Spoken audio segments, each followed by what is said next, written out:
యేసు ప్రభు మాత్రమే నీటి మీద నడుస్తాం కాదు, నమ్మిన పేతురు కూడా నీటి మీద నడిచాడంట. అడుగు తీసినంటే మునిగిపోలే, ఫస్ట్ నడిచాడు. నడిచి మధ్యలో తుఫాన్ని చూశాడంట. ఎందుకు ఈ మాట చెప్తానంటే, ఈరోజు చాలా మంది మన జీవితంలో కూడా విశ్వాసంతో అడుగు తెస్తున్నాం. దేవా నువ్వు చేస్తావని నమ్ముతున్నాను అడుగు తెస్తున్నాం. దేవా నువ్వు నాకు జయం ఇస్తావని నమ్ముతున్నాను అడుగు తెస్తున్నాం. కానీ అడుగు తీసిన వ్యక్తివి మధ్యలో కూలిపోతున్నాం. మళ్ళీ అంటే నేను విశ్వాసంతోనే ప్రారంభించాను కదా, నేను నమ్మే కదా ప్రారంభించాను, దేవుడు నా తోడున్నాడనే కదా చేశాను, కానీ మధ్యలో అవ్వట్లే. ఎందుకు అవ్వట్లే? Because you have seen something else. Life లో మనం ప్రార్థన చేసిన వెంటనే అన్ని జరిగిపోతాలో మనకి ధైర్యం చాలా ఈజీగా ఉంటుంది. కానీ కొన్నిసార్లు మనం ప్రార్థన చేసినప్పుడు జరగకపోతే ఏమనిపిస్తుంది తెలుసా?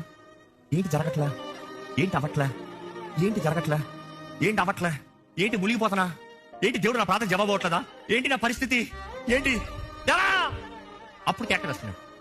మునగ సాగానంటే అప్పుడు కేక వేస్తాడంటే, ఎందుకు మునిగే ప్రతి మొదటి అడుగు కేక వేస్తుండొచ్చుగా. ఈ రోజు నువ్వు భయపడే